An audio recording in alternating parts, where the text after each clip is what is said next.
আদালতে তিনি ক্ষমা চাননি, কিন্তু অনেকভাবে তাকে প্রলুব্ধ করা হয়েছিল।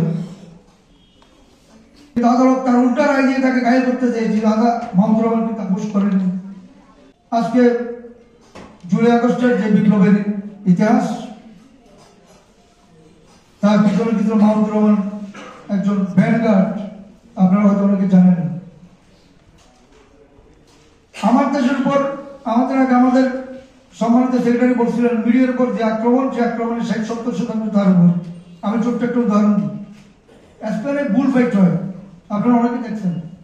ষাঁড়ের সামনে লাল পর্দা দিয়ে ষাঁড়টা দৌড়ে, এবং যিনি লাল পর্দা টাঙান দরজাকে তাকেই কিন্তু আক্রমণ করে সবচেয়ে বেশি। এই বুল ফাইট গুলো অনেকে দেখেছেন টিভিতে আপনারা। ফেসিবাদ তো তাকে আক্রমণ করবে বেশি যিনি লাল পর্দা টাঙিয়ে দিয়েছিলেন ফেসিবাদের সামনে। যেই কারণে মিডিয়া ছিল ফেসিবাদের টার্গেট, যেই কারণে মাহমুদুর রহমান কিন্তু ওই সময় পুত্র ষাঁড়ের সামনে লাল পতাকা ধরেছিলেন বলে তাকে টার্গেট করা হয়েছিল। হি ডিজার্ভ ইট। শেখ হাসিনা কিন্তু অন্যায় করেনি। কেন অন্যায় করেনি?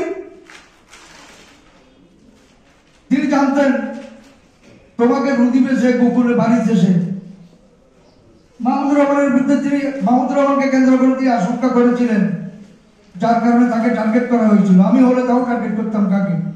আমার ক্ষমতার রশি ধরে তিনি টানাটানি করেন তাকেই তো। মাহমুদুর রহমান এই ভূমিকা পালন করেছিলেন বলে তাকে টার্গেট করা হয়েছিল। ভার্চুয়ালি হি ডিজার্ভ ইট।